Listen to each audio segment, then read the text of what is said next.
Hey guys, my name is Gareth and welcome back to my Finance Fitness YouTube channel where I break down personal finance, investments, real estate, stock markets and try and make it as easy as possible.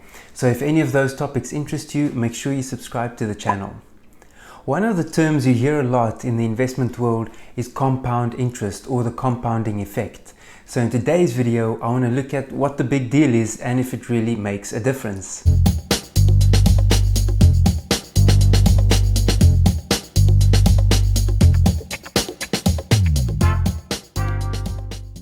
So if you ask somebody who's the smartest person to ever live, I'm sure it won't be long before Albert Einstein's name will come up.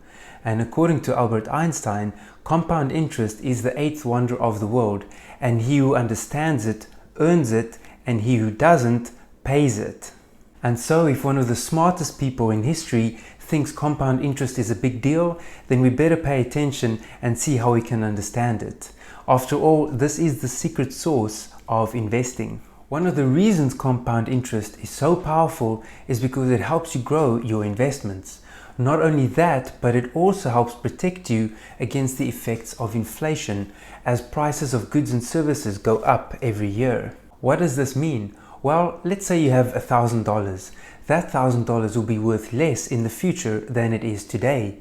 Every year the price of goods and services go up, and it means that you'll be able to buy less with that $1,000 in the future. And this eroding effect of your purchasing power is called inflation. So if your investments are growing at the same rate as inflation or higher, then you're not diminishing your purchasing power and you're protecting your investments from the eroding impact of inflation. So I think at this point it'll be really helpful to look at a couple of examples to illustrate the power of compounding.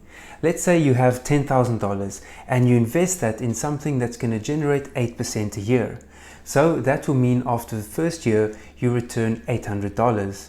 Now let's say that you take that $800 and you cash it out and remove it from that investment portfolio. And so you continue to do this every year over a 20-year period.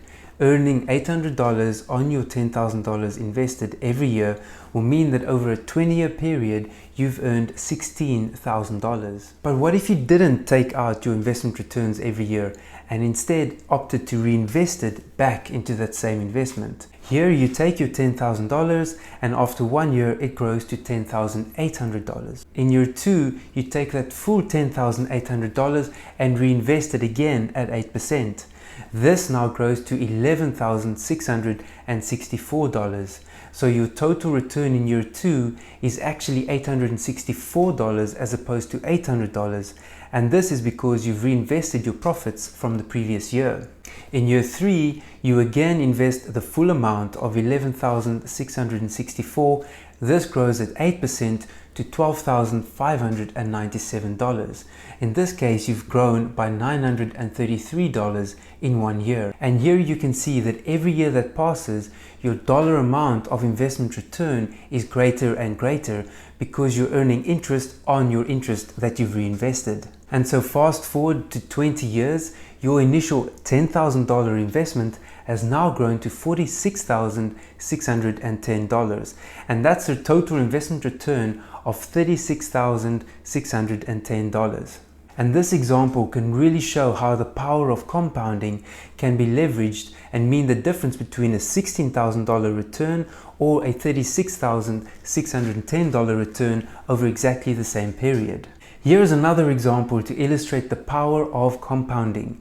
Let's say that from the age of 20 to 30, you're saving and investing $250 every month. You do this over a 10-year period, which will be a total of $30,000. And let's say you invest this in something that generates a return of 8% every year. Then once you reach the age of 30, you don't touch that money at all until you're 60 years old. By the time you're 60, that investment portfolio would have grown to over $460,000. That's nearly $500,000.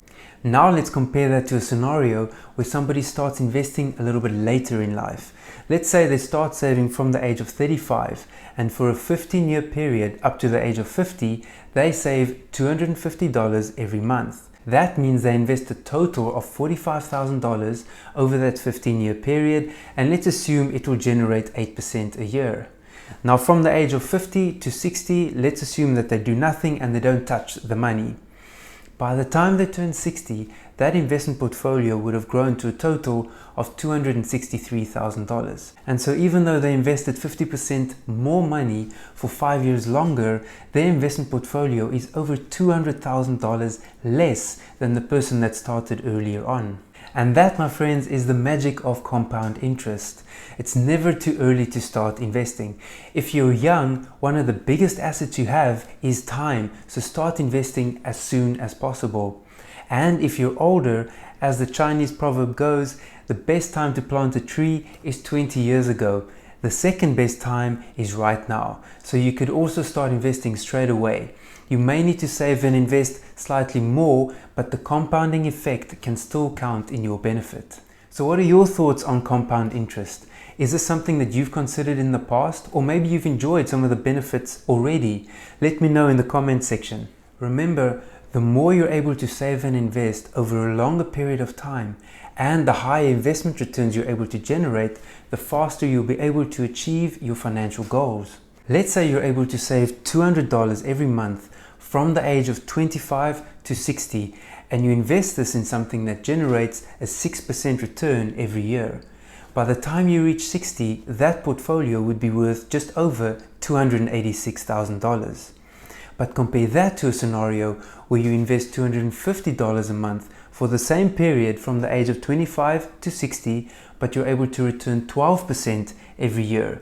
In this case, your investment portfolio will be over $1.6 million. So becoming a millionaire could be as easy as saving $250 a month from the age of 25. And if you're able to achieve a 12% return every year, you could achieve a millionaire status after just 31 years. And of course, you could shorten that time frame even more if you increase the amount that you save and invest every year, or alternatively by generating higher investment returns. So if it's so simple and so easy to become a millionaire, why don't we see more millionaires around? Well, while the maths and the concepts are easy to understand, implementing it is much more difficult because it requires a lot of discipline and consistency. And many make investment mistakes along the way, resulting in them achieving a lower investment return than they hoped for. And I recently did a video on the top 5 mistakes to avoid when investing in the stock market. So if you're interested, make sure to check that out. I have included a link in the description. Putting money aside and investing it every month can be difficult because there are so many opportunities through the course of the month where you may be tempted to spend that money on something else. And here a great tip is to automate as much of it as possible so that your monthly investment contributions are automatically deducted from your bank account before you're tempted to spend it on something else. And this is quite easy to do. You can set up these automatic payments with your bank or with your financial advisor so that the money goes directly into your investment accounts. I would also recommend a book called The Automatic Millionaire. It's a really easy read and it explains ideas of automating your investments and also a hands-off approach when it comes to investing. So I've included a link in the description. There are many things that you can invest in order to achieve the compounding effect. Some common examples are real estate investments, stock markets, or low-cost ETFs or exchange-traded funds. These types of investments typically generate a higher return compared to leaving your money in the bank, as we've seen from the examples we already covered. And so here, the compounding effect would be much more powerful. So that's it for the video today, guys. Thank you so much for watching. If you enjoyed the video, make sure you give it a thumbs up and subscribe to the channel. I'll see you next week.